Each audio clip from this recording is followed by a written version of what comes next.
Bonjour, bienvenue sur la chaîne YouTube de Béliveau Éditeur. Mon nom est Pierre-Olivier Latreille, représentant des ventes internes et spécialiste en télémarketing pour une compagnie à Boisbriand. Il me fait plaisir aujourd'hui de vous recevoir dans ma salle de lecture pour vous partager mon appréciation du livre suivant, 50 trucs pour ne pas manger ses émotions. C'est écrit par le docteur en psychologie Suzanne Albers et elle est diplômée de l'Université de Denver. Manger ses émotions est une expression que nous connaissons tous.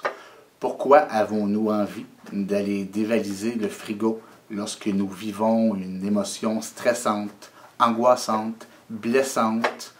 Pourquoi associe-t-on le mot chocolat à plaisir? Pourquoi est-ce qu'on associe la nourriture à apaisement?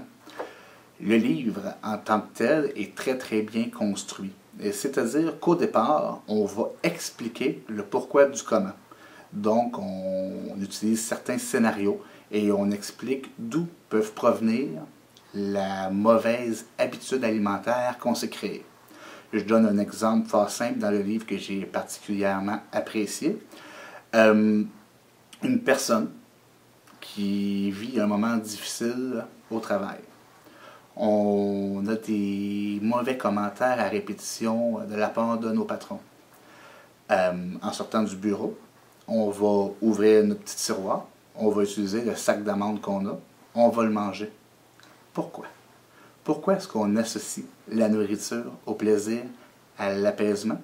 C'est fort simple, il y a plusieurs raisons. Ce qui est vraiment intéressant, et c'est bien détaillé dans le livre, c'est que la raison est complètement différente d'une personne à l'autre. Pour certaines personnes, c'est une programmation qui a été faite dès l'enfance. C'est un beau comportement, tu vas manger ton dessert. Pour d'autres personnes, c'est un conditionnement et tout simplement une méthode d'évasion. Maintenant, il faut faire attention parce que ces comportements-là vont amener des problèmes éventuellement de santé physique et de santé mentale. Donc, le livre nous suggère, un petit peu en fonction de qui nous sommes, 50 techniques, de là le titre du livre, pour réussir à s'auto-apaiser, pour trouver des substituts par rapport à l'émotion et l'envie de manger qu'on a.